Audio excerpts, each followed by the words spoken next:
Hello guys.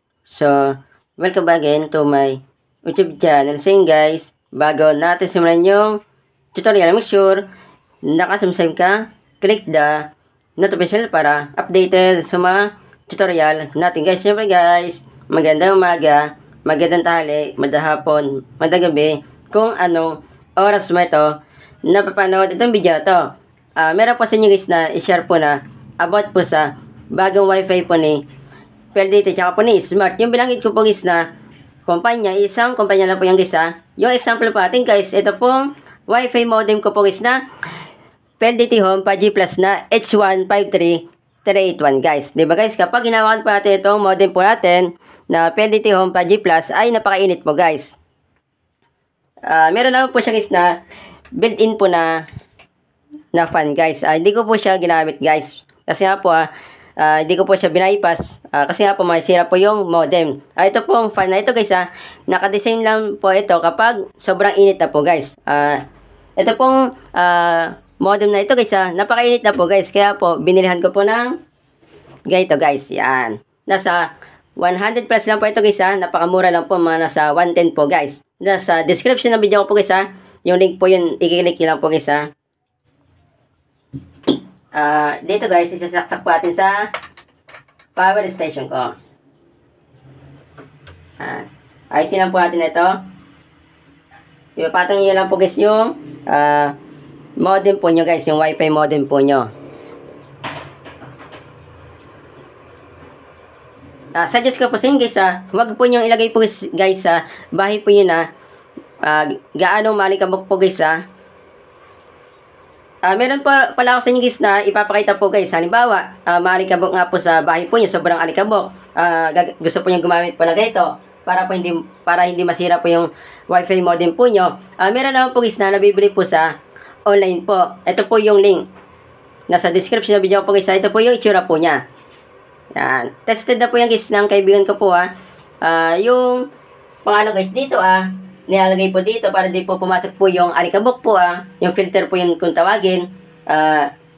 Dito po yung guys na nilalagay po kahit na sobrang alikabok po sa bahay po nyo, doon na po siya guys na papasok po sa dinikit po nyo guys. Suggest ko po sa inyo guys kung wala pa po kayo pambili po ng pang filter, kung pang fan lang po yung pambili po nyo, gawin po nyo guys. Halimbawa hindi na po siya mainit, para po hindi po niya mahigop po yung alikabok po sa labas. Tanggalin nyo muna guys ito yan. Katulad ko po guys, wala pa po akong pambili. Tatanggal ko po siya guys. Kapag alam ko na po na malamig na po. Kapag mainit na po siya, sasaksak ko po siya uli guys. Ganun lang po yung ginagawa ko. Yan. Okay na po siya guys. Binabalik ko lang po uli siya kapag mainit na po yung wifi modem ko po. Pakita ko muna sa inyo guys yung setup ko guys ng wifi ko na nakalagay na po yung ganito. Ilalagay ko din po sa description ng video po guys yung tutorial po guys na kapag nalagyan ko na po guys na ito ng filter guys.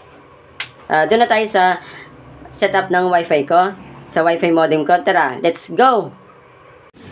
Okay, dito po tayo guys sa wifi ko. Ito po yung setup ko, isa pong wifi modem, tsaka po itong isa pong wifi router guys.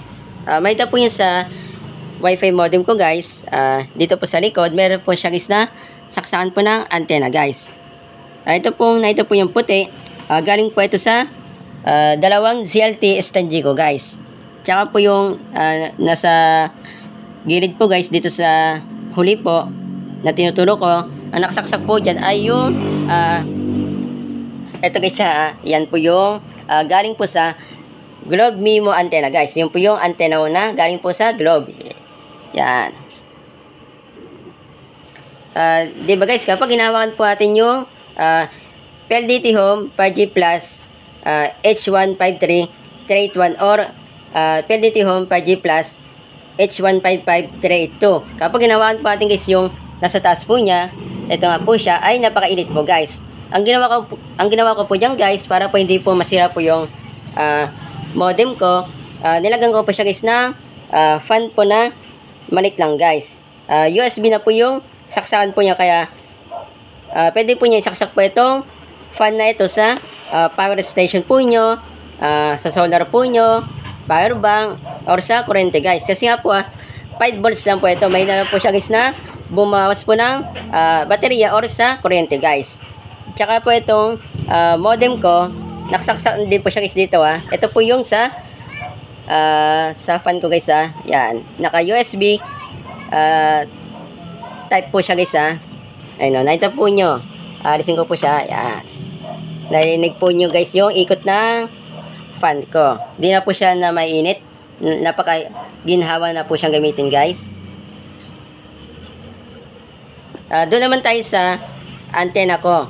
Punta natin guys yung antenna ng Wi-Fi modem ko. Tara, let's go! Okay, dito na po tayo guys sa antenna ko. Ito po yung antenna po ng Wi-Fi ko. Globe Mimo po siya.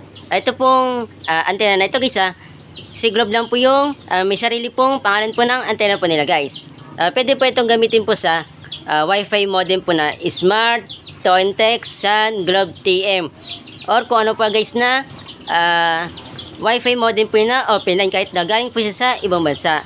Yan lang po guys yung gamit ko sa PLDT Home 5G Plus ko na H153381 guys. Dito na po guys nagtatapos yung video.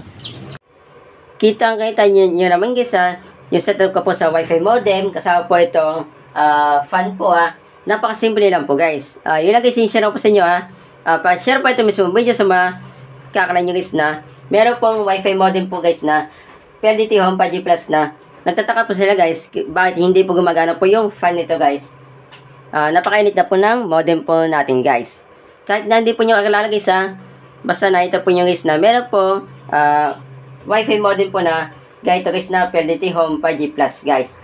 Nagtataka po sila guys bakit hindi po nawala po yung init po ng modem po nila guys. Paka-share po ito mismo video Kapag sinare niya ito mismo video dadami itong views, mas madami tayo natulong na tao. Yun lang po sa po. God bless po, ingat po kayo.